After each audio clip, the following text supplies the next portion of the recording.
Power Hour. And it's great to see everybody. We got four folks who are going to be speaking with us today. I'm real excited about this. Just a little ground rules. It's up here. This is an unofficial meeting. I mean, it's informal listening. We're not going to vote on anything today at all. It just gives us an opportunity to listen to you, get information from you, ask some questions if we need to kind of get a feel for what next steps are. So with that, I'm going to jump right into Ms. Sandy Zanko, who's going to speak on the Education Center for Brick Pond. Sandy, thanks for being here. Come on up. And if you would, just for the record, you'll need to speak in the microphone because the millions of people watch this on live stream. And I need you to state your name and address for the record. Okay. Please. Good evening. My name is Sandy Zanko. I'm over at 400 West Forest Avenue, North Augusta, over by Snowcap. First off, I'd like to thank you all for allowing me to talk about Brick Pond Park, which I believe is a gem within our city limits. Before I begin, I just want to clarify when I use the words we and or others, I'm referring to a small group of friends that come together often, if not daily, to walk around the ponds, check on the wildlife as well as one another, and share stories of any happenings. Some of these friends are here this evening. If I could just acknowledge them by just standing up real quick, please. Okay. That includes you too, Brad, but that's okay. Mr. Goodno's happy sitting there. Yes. Mr. Goodno just sit. So first, I would like to take the opportunity to thank you all for the quick response to my email of May 24th regarding the need for a presence at the park to protect the wildlife, mainly the alligators. I, as well as others, have been putting ourselves in harm's way at times in confronting people that have been harassing them in one form or another. So much appreciation for providing the presence of North Augusta Public Safety. Second, and more the reason why I'm here to talk with you today, is about the great need for an education center at the park. We all know that Brick Pond Park is a 40-acre restored wetland that functions as a stormwater treatment system. The City of North Augusta and partners work together to develop a healthy ecosystem in the park and provide a way to clean pollution from the stormwater that enters the ponds. Restoring Brick Pond Park was the result, and how great that is. But let's not see it at just that. Imagine stepping into the park where squirrels leap from limb to limb, woodpeckers forage, owls quietly waiting for their next meal, the sound of an osprey as it flies overhead searching for food, watching the great white egrets fly to the top of the trees for their nightly protection during the winter months, and one of my favorites, hearing the bellowing of the alligators during mating season, all with so much more to see and hear at the park. It's such a piece of paradise. We need places like this to have a connection to nature, to inspire the community to reclaim their relationship to this cherished park. As I mentioned in my email, we not only have visitors from around the CSRA, but from all over the world. We've met people from Belgium, Russia, Germany, Korea, California, Oklahoma, Washington, just to name a few. Some are here on business, others vacationing, or local to the area that come to the park. When someone says, "I have never seen a gator," that's music to our ears. One of us jumps at the occasion to give them a tour and a walk around the park. Some of the wildlife there that have made Brick Pond Park their home or show up consistently earn a name. Yes, just like one of your pets. We have 2 adult female alligators, one of them named Stumpy, who has truly earned her name in losing the tip of her tail and then her right foot.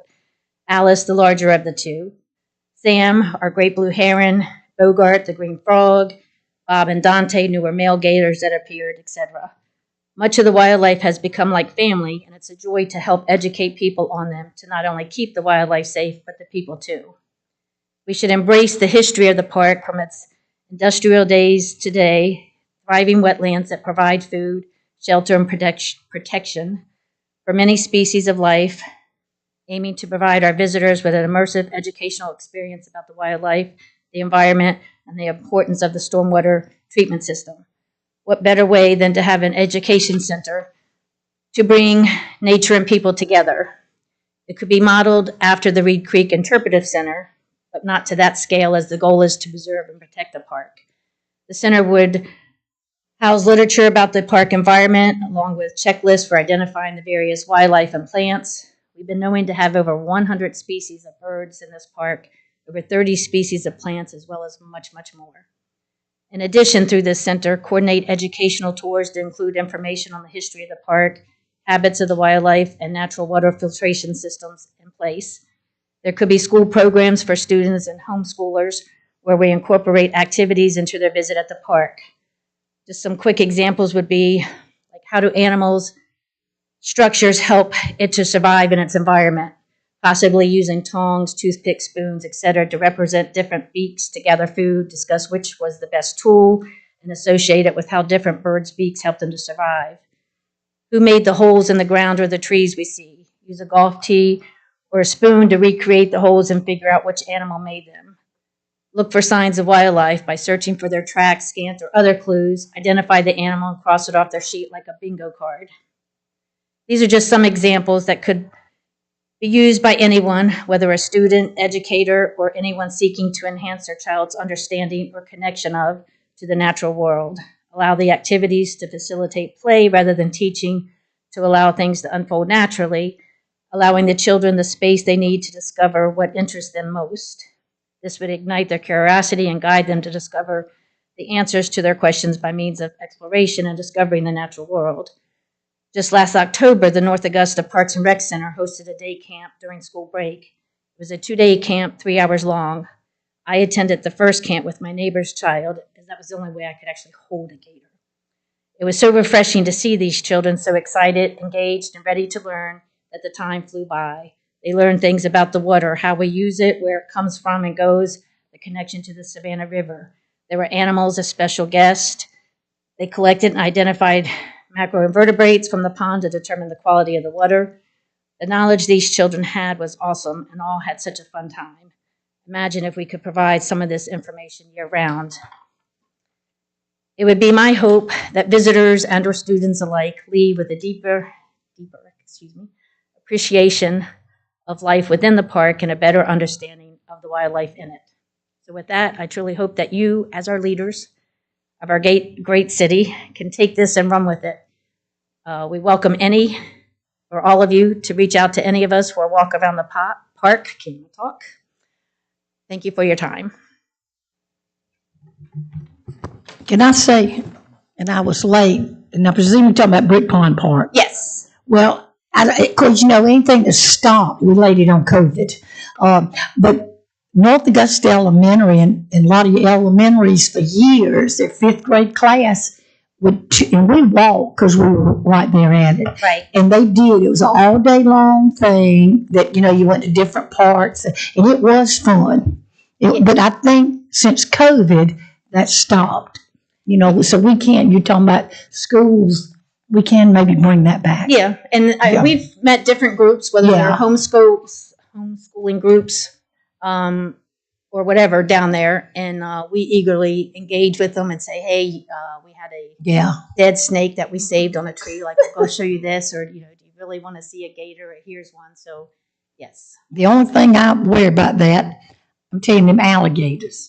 and I do not want people to get friendly with alligators. Oh, yes. I mean, and that's where when we first opened that park, people would go down thinking they were cute and feed them. Well, of course, what was happening, the alligator said, we're close to those humans. Yes. And so we've got to be careful on that. Right. Well, that's where I guess in my email expressing a presence you did. Because we've witnessed not only them feeding them, but actually Stumpy being the one that tends to sit up on the path. People were getting brave and touching her tail. Yep.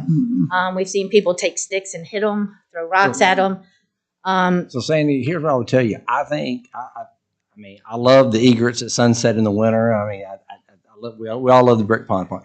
I think one of the things that will be helpful, a little homework for you is, this is, you're planting a seed, which is perfect. Yes. Okay. But it's going to be important to try to find some kind of partnership, because I just, without knowing any more than what I'm saying, I don't see us forming a new department just to do that. I know Living History Park is an organization that runs that piece of it.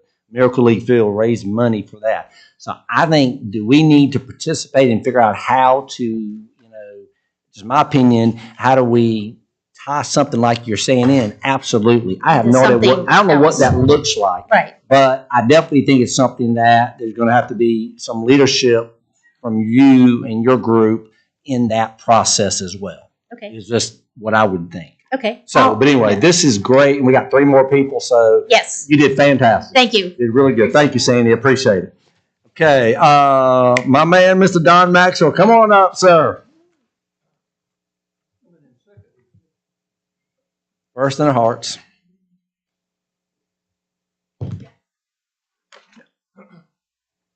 It's apparently one of my favorite things to do. Got your pictures. Oh, yeah. They're not the greatest picture. Okay. I'm Don Maxwell. Address is 456 Front Street. And since this is park day, I'm going to talk about my favorite park in South Carolina. I consider it a Speak to the microphone, Don. Yeah. Tall, but never do I do. I consider it a jewel in our city for the reason that I can stand on my porch and look at Beck Park, and I do it every day. I look across Beck Park to the river, and I just love it. And what I'm here to say is I want to thank the city workers that maintain that park. And here's the reason. That park is a place where people come to have a good time. I could tell you all the groups of people that come there, families, children, they have birthday parties, they have everything, as you may know. They have a good time, and their dogs too. Also, upstream at the end, as Front Street terminates into Railroad, it's immaculately maintained. It's not so much used by people because it's a rather thin strip, but it's beautiful, and I appreciate it. That's photograph 1 there, obviously the park. I also wanted to say Bluff Avenue is beautiful in my opinion now. I used to avoid it. Now I go there intentionally to drive down Bluff. I think all this ties together in a beautiful way with the Greenway. I moved here from Atlanta. I could have moved anywhere. I could have moved to California, Florida. I chose to live here, and I'm glad I did. For one reason, the parks and the beauty of the city. As far as the street, Front Street and Beck Park, obviously it was designed a certain way. And if you've ever tried to drive through Front Street when there was a crowd of people having a birthday party there, you know what I'm talking about. A lot of ducking going on, turning around. But that's the way that curbing is. You can see in, obviously, photograph number 2 there, that there's no way to do anything except proceed on down the street. If you're having a birthday party and you need to unload a truck or anything, there's no way to do that. There's no way to get in there. That's probably by design. The curbing serves to keep cars and vehicles out of the park. I'm sure it does a good job of that. There's something going on at Crystal Lake at Front Street. I don't know what it is, so maybe somebody will tell us when I leave that some enhancement is being done. So I've talked about the city of the park, the center of the park, and then upstream. I want to talk a little bit about downstream. I think there's room for improvement in the area where Madison Street joins Front Street there. It's an unimproved section, and I have voiced my opinion on that section over the years. Currently, I think they're a little behind in their wood chips because they're piled up there. That's fine. They'll get to them sometime. But even so, when they spread them out, that terrain there is not suitable to walk around. And I noticed there was a porta potty there recently for a party. It stayed there for a fair amount of time, and the residents would have to walk across ant trails and so forth to get to it. I don't think that's very suitable. There's room for improvement there. What kind of improvement? Well, there's no way to get any kind of vehicle to unload for a birthday party there, of course. Maybe they could, there's a little entrance off the curb suitable for a wheelchair. Maybe they could, entrance to the park could be put there. yeah, that would destroy a little bit of the wood chip area there, but I don't think it would be any loss. Maybe they could be a sign that's parking for events only or something, so that trucks could get off the street. Recently, real nice birthday party going on there, and 4 trucks unloading and having to stay there. How do people get down the street anyway? It's almost a one-way during the day when people are using that area. There's room there if the curbing were moved, and I'm not suggesting it be moved. Might be better to stay where it is. There's room in the park to put more turf, take some away if you move the curbing, obviously. But there's room in the park. It's underutilized. There are some places where wood chips are spread out, probably because of the drainage matter there. You can see, I think, in photo 2 and 3. 5 and 6 is Madison, of course. That's what I'm referring to right now. Anyway, those wood chips, they could be improved upon. I think this is a neglected area of the park, and I know that's under trees, and all that would require a landscaper to get involved. But I did want to bring that matter up. I think that's good. I think we need to look at that part. I'm going to sit down in case. I think we need to look at that. Don, are you talking about city trucks that are, No. what kind of trucks are we talking? There are a lot of parties that go on there. Yeah, but I mean, how can you There are a lot stop of that? blow-ups that go on there.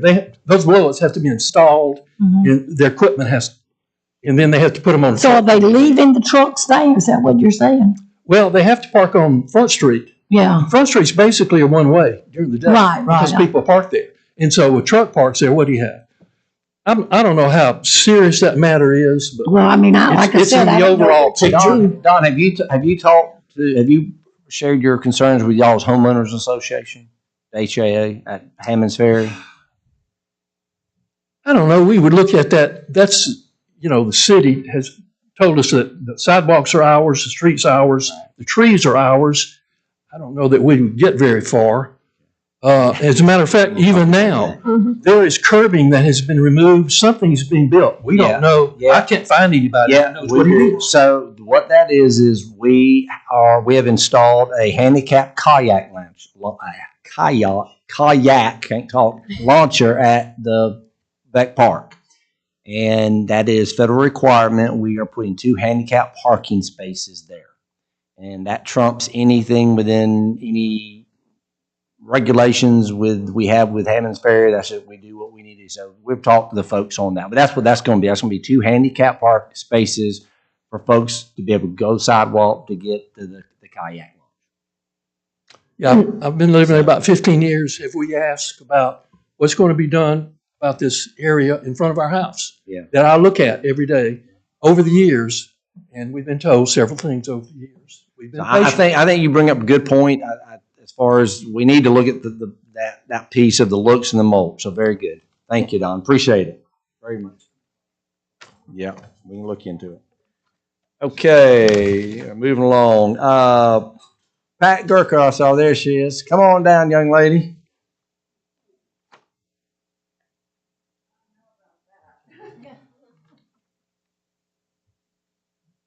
Hi there. Yes, Hey. my name's Patricia Kirko. I live at 70 Shoalsway Court in Savannah Barony. You guys are probably getting tired of seeing me.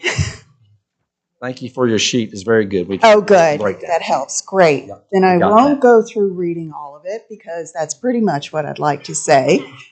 However, Highlight some things. I'd like to emphasize a few points. Sure.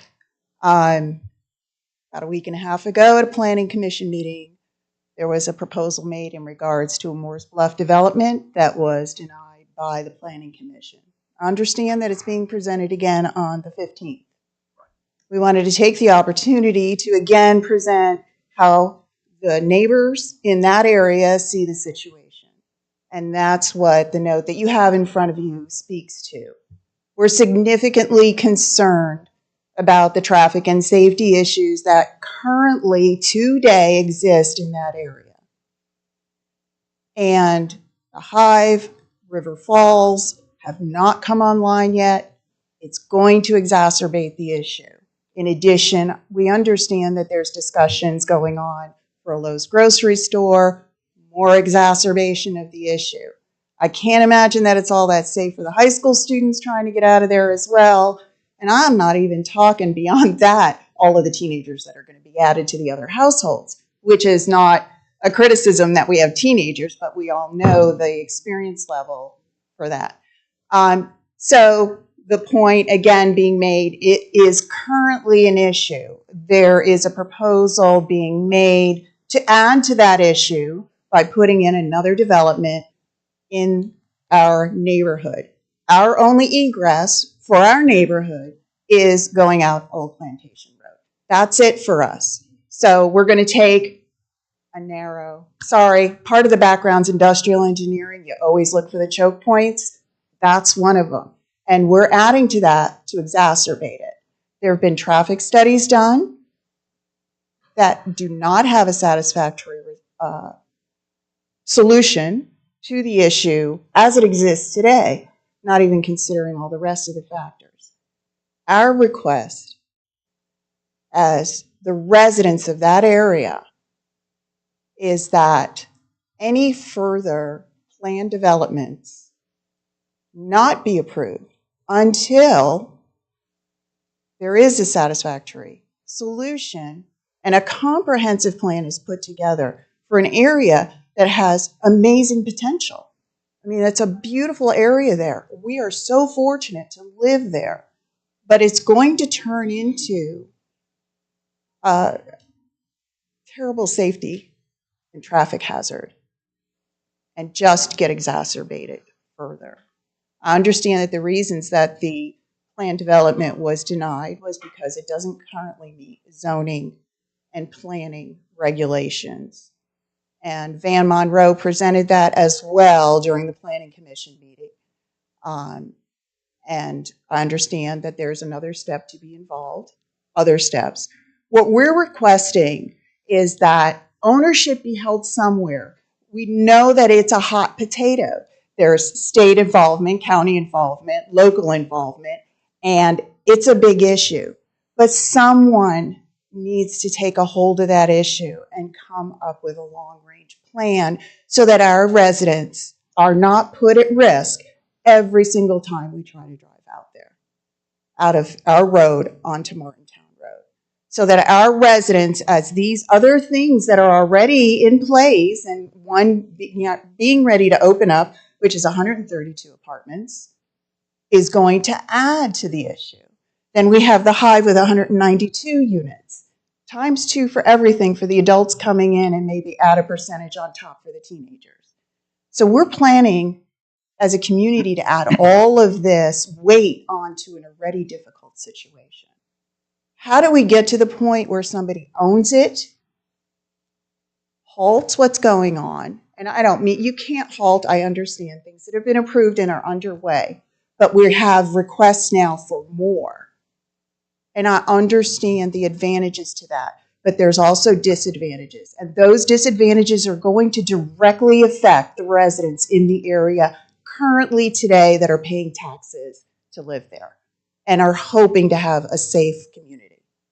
And that includes our traffic and safety.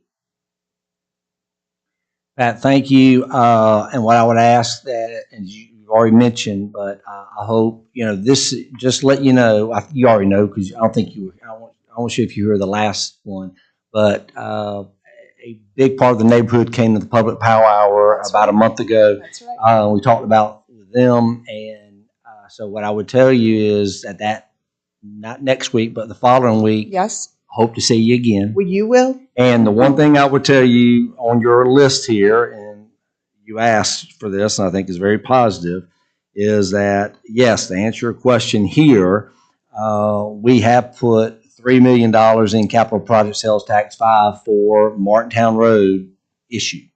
Okay, so we are aware of it, and can't say we have an answer for everything, but at least we are doing that.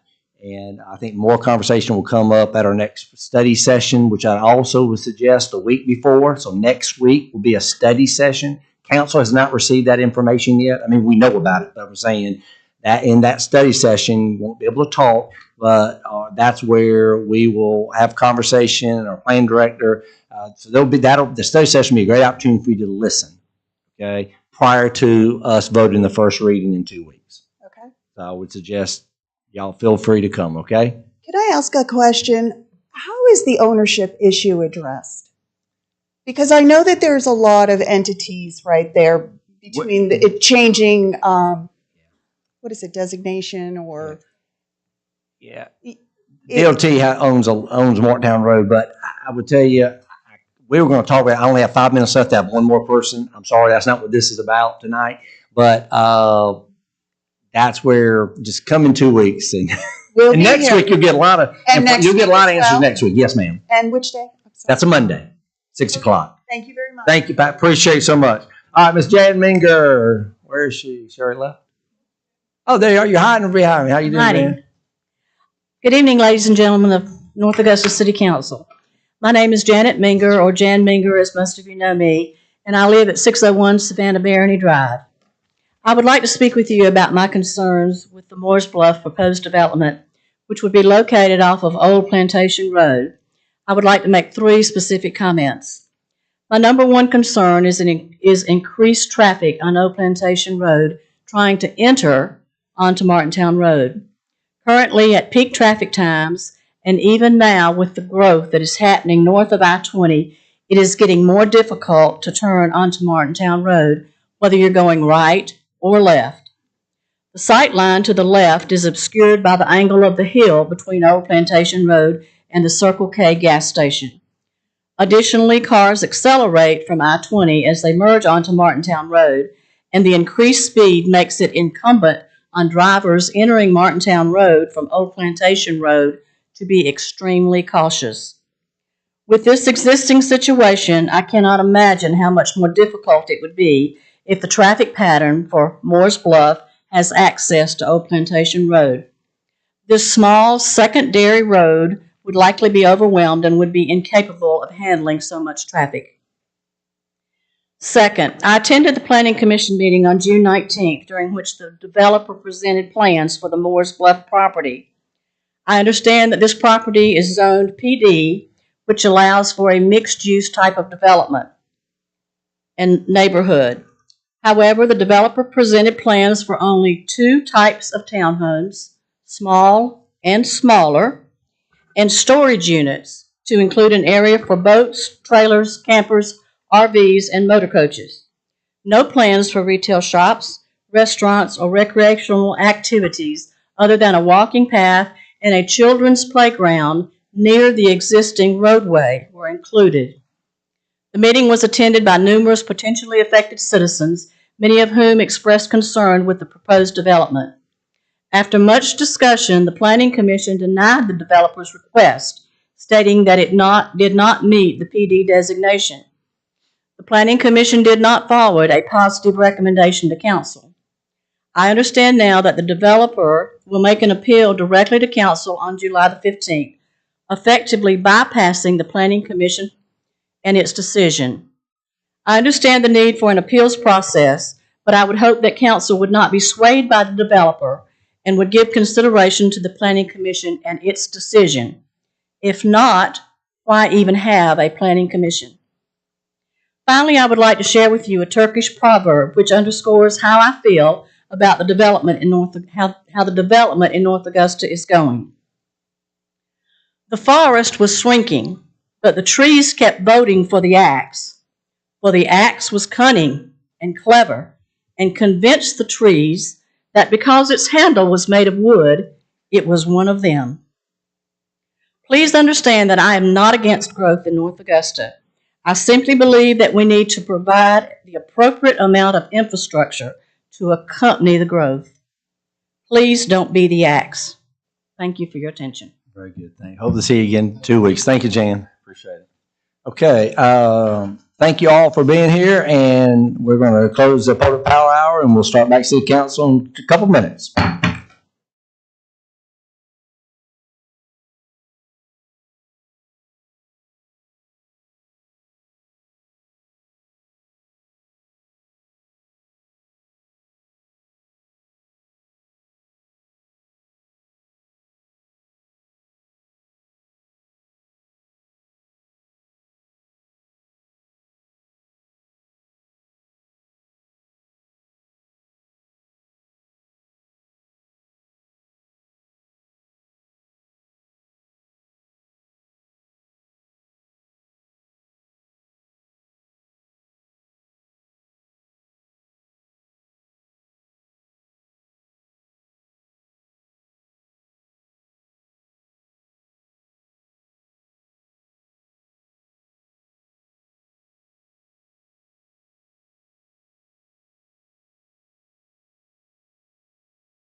You good?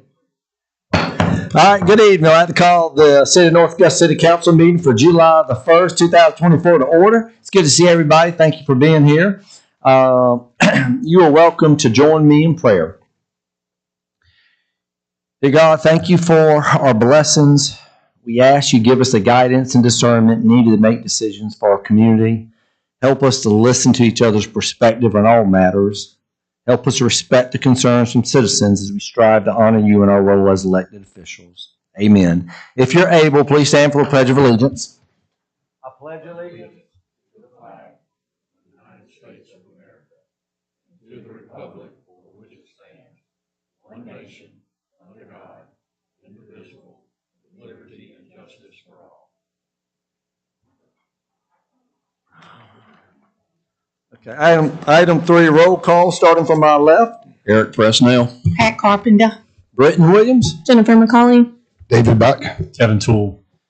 Item 4, approval of minutes. Are there any corrections, deletions, or additions to the regular City Council meeting minutes of June the 17th, 2024, or the special called study session minutes of June the 24th, 2024? Hearing none, they stand approved as distributed. Thank you. Okay, Mr. Jeremy Jennis, you'll meet me down front, sir.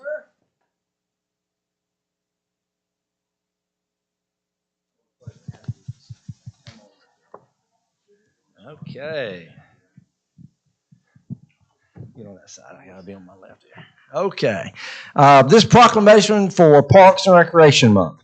Whereas parks and recreation programs are an integral part of communities throughout this country, including North Augusta, South Carolina, and whereas our parks and recreation are vitally important to establishing and maintaining the quality of life in our communities, ensuring the health of all citizens, and contributing to the economic and environmental well-being of a community and region, and whereas parks and recreation programs build healthy, active communities that aid in the prevention of chronic disease, provide therapeutic recreation services for those who are mentally or physically disabled, and also improve the mental and emotional health of all citizens. And whereas parks and recreation programs increase a community's economic prosperity through increased property values, expansion of the local tax base, increased tourism, the attraction and retention of businesses, and crime reduction. And whereas the City of North Augusta Parks and Recreation Department has laid the foundation of fundamentals and sportsmanship in our youth who join 12 North Augusta High School varsity sports teams. Now listen to all this. Boys football, girls basketball, boys basketball, girls softball, boys baseball, girls soccer, girls volleyball, boys golf, girls tennis, boys tennis, wrestling, and 8 members of the girls swim team and 9 members of the boys swim team that compete in 2024 Class 4A state playoff. And Jackson Beggs won the South Carolina individual 4-H state championship. A lot of talent goes through that Parks and Rec, don't it? Whereas the City of North Augusta recognizes the many benefits derived from parks and recreation resources. Now, therefore, be it resolved by the Mayor and City Council of the City of North Augusta, South Carolina, that July 20, 2024 is recognized as Parks and Recreation Month in the City of North Augusta. In witness whereof I have unto set my hand and cause the seal of the City of North Augusta to be fixed this first day of July 2024. Jeremy, your folks do an amazing job with Parks and Rec, and it's a huge asset for us. It's part of the reason why people want to come here, and we're just thankful for what you're doing. Watching the young citizens of the North Augusta grow up and grow in these programs. All right, awesome. Let's give them a round of applause.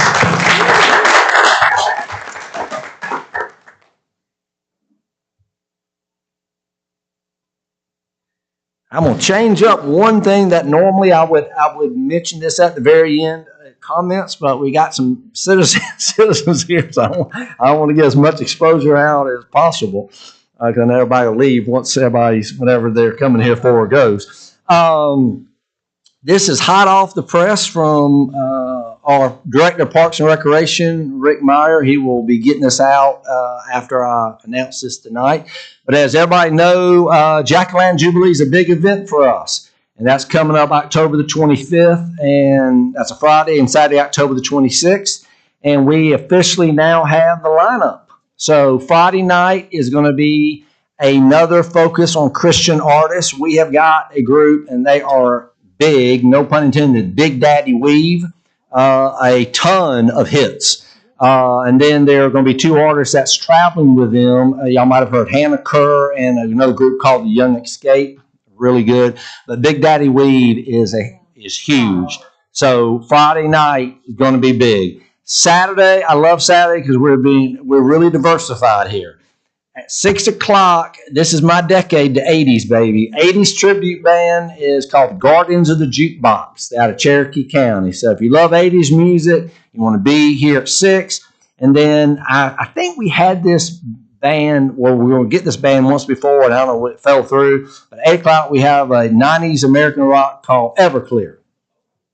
So Everclear's big. So I'm going to tell you, our Parks and Rec folk, Rick Meyer, they just keep raising the bar on us for us, and it's incredible. But anyway, just want to get the word out. Big Daddy Weave on Friday night, Guardians of the Jukebox, 80s, and Everclear on Saturday. So hot off the press. Good stuff. All right, let's get down to this. All right, old business, item 6. Planning and Development Ordinance number 2024-14 to amend the zoning map of the city of North Augusta, South Carolina by rezoning plus or minus 128.79 acres of land owned by James M. Ford, ETAL, Aiken County Tax Parcel number 021-17-01-001 from R10 medium lot single family residential to R7 small lot single family residential. Do I have a motion to approve this ordinance on second reading? Okay, that's Mr. Presnell. Is there a second? All right, Mr. Buck. Anything you'd like to share about this, Ms. Clifford? Yes, Mr. Mayor and Council. The Planning Department and I received a correspondence formally from the BRD Land and Investment Group formally withdrawing the application to rezone. And so I would ask you to remove this from the consideration for this evening. Now, the developer will not be able to resubmit the same application for an entire year. However, they do have the ability to update to a different application. So, for example, if they wanted to put together a PD at some point in time within the 12-month period, they could do so. So the application as was presented in the study session that was viewed by the Planning Commission, was also viewed by you all for first ordinance reading 2 weeks ago, has now been officially withdrawn, and there's nothing to vote on at this time. Okay, okay, so nothing we need to do about it. Can I ask a question before we vote on it being tabled? We're not voting on it. Oh, we're not. They withdrew. Oh, they We're not going to do it. All right, because what was presented to planning and us were two different things. No, Remember? it doesn't matter. They're with. Oh, I know it is, but it wasn't, because I thought that's what we would tell them, go back to planning. So Now they aren't even going back to planning. For They this. don't. This is done. it's done For you. deal. They can do Okay, something yeah. else, but this rezoning is for the next year. So, all right. So there you go. That's all we know. That's all we can do. It's all up to them now. Okay. All right. We're going to move to new business. Item 7. Ordinance number 2024-15, amending Article 5, Use and Use Conditions of North Augusta Development Code, Chapter 18 of the City of North Augusta, South Carolina Code of Ordinances. Do I have a motion to approve this ordinance on first reading? So moved. That's Mr. Buck. Is there a second? All right, Mr. President, you boys are busy tonight. Anything you'd like to share about this, Mr. Clifford? Yes, Mr. Mayor and Council, you have an updated version of this that was not from the packet on Friday, but you have for today.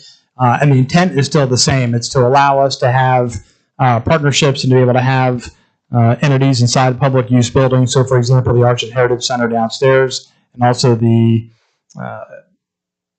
Chamber of Commerce in the Community Center allows us to move forward on this. So this puts us in compliance with our own zoning laws and tables. And so ultimately, the Plan Department and myself would like you to consider this for action here this evening. All right. Sounds good. Are there any citizen comments?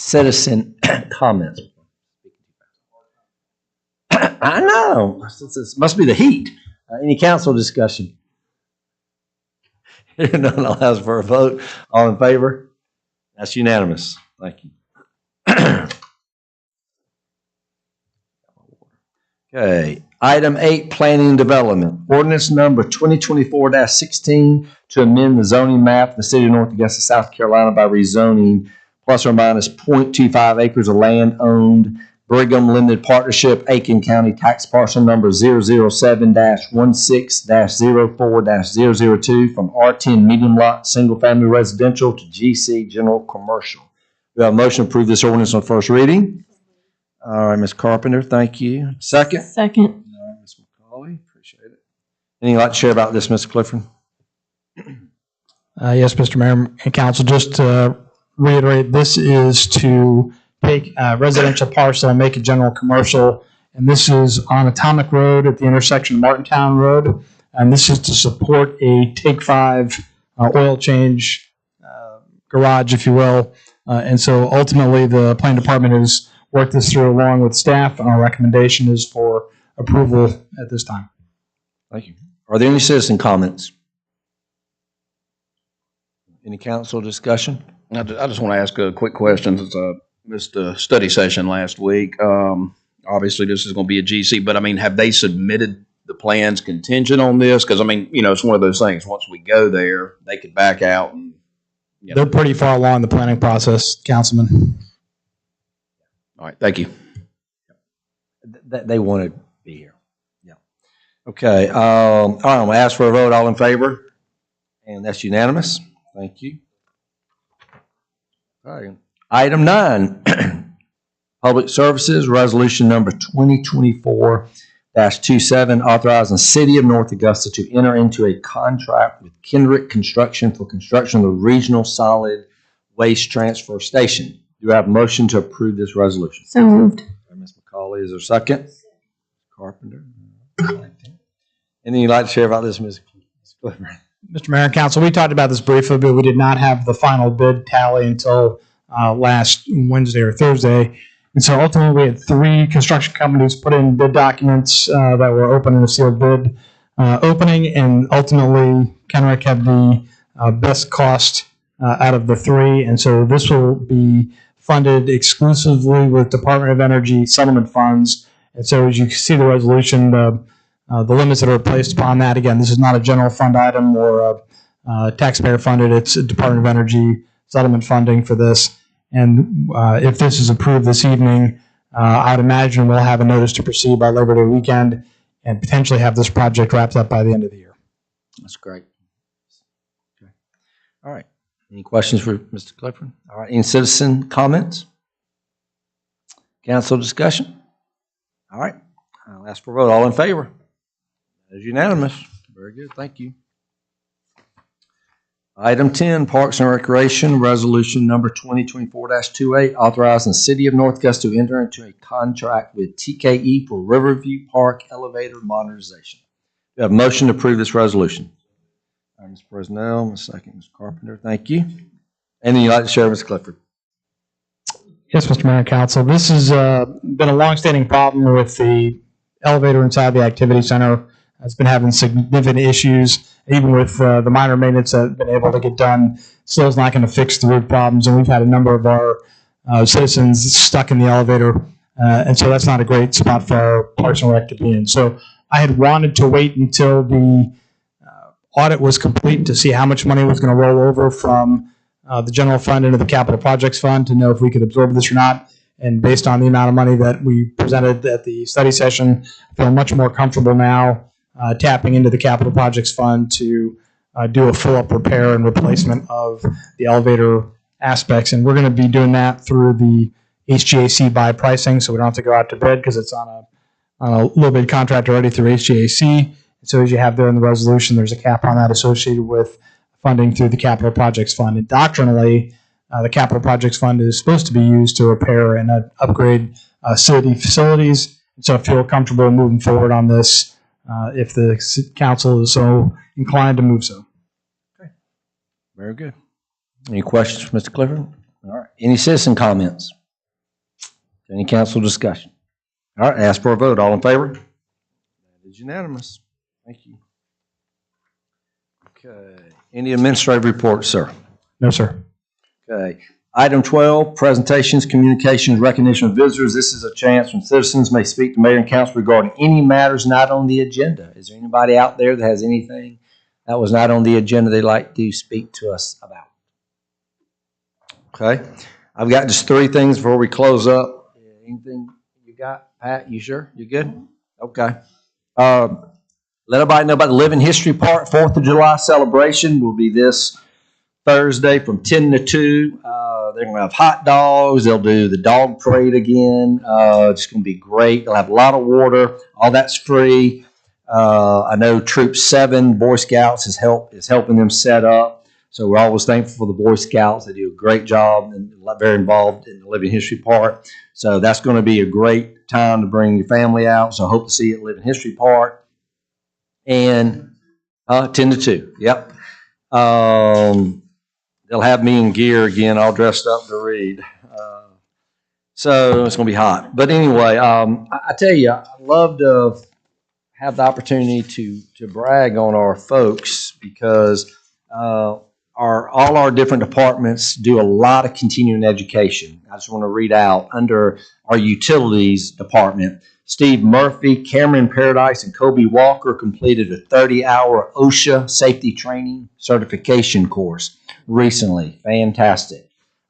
In our property maintenance area, Mike Burr, we talked about him 2 weeks ago, Maurice Walker and Hector Rivera, they also completed a 30-hour OSHA safety training certification. In sanitation material recovery, Bobby Mays completed a 30-hour OSHA safety training. And then sanitation service technician Taylor Ferguson obtained a Class A commercial driver's license after successfully completing a 4-week commercial vehicle training. So I think it's like 2 people recently that's passed commercial driving. So that's awesome. So anyway, congratulations for all you folks. And then the last thing is, Chief, I'm going to brag and highlight on one of your folks. And I've talked to this gentleman, this citizen, to let him know that I would ask permission if I could read his email. I'm leaving his name and address out. But I was so moved that he would take the time to share this. I'm just going to read it verbatim except for a couple of personal information. My name is, and he goes, I live in North Augusta. I'm writing to you in reference to the heroism shown by police officer Scott Bernie Bardini. My wife passed away on Friday, June the 21st, 2024. Bernie was one of the responders along with PSO Dabbs. Words can't describe what a positive impact Bernie had on me and my family.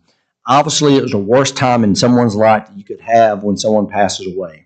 He talked to me and calmed me down. He offered and did talk to my 3 young daughters. He helped us tremendously get through the day. He offered to stay with me and my daughters until the end. He also offered his assistance in the future if we need to talk. I know the police don't get hardly any credit or positive remarks, but Bernie is a guiding light on your team. He deserves to be recognized. I would love to do that somehow. Please let me know if you have any suggestions. This man has impacted my life forever. He even showed up at our funeral service. This man is a true hero. You are so lucky to have him on your team. Thank you, thanking us for our hard work and dedication. So I just think, Chief, just another example of the men and women that are serving our citizens. And just proud of Officer Bernardini. He's a good man. Know his father. Anyway, so great. So that's how we're going to end it, because I think it just says a lot. So thank y'all for being here, and we stand adjourned.